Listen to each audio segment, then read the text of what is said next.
good afternoon guys. It's week 2 of our marathon training. So today, mag-run tayo 8 kilometers easy run. Hindi tayo nakapag-strength training kasi nga nag-work from home tayo today. So mag-strength training na lang tayo ng body weight natin mamaya sa bahay. So let's go guys.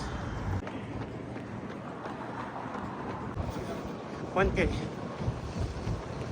2K 3K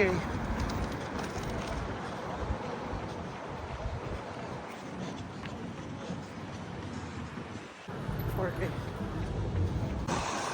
5K 6K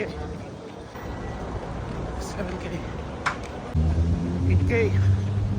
Let's go. So kakatapos na natin mag-run guys, 8 kilometers.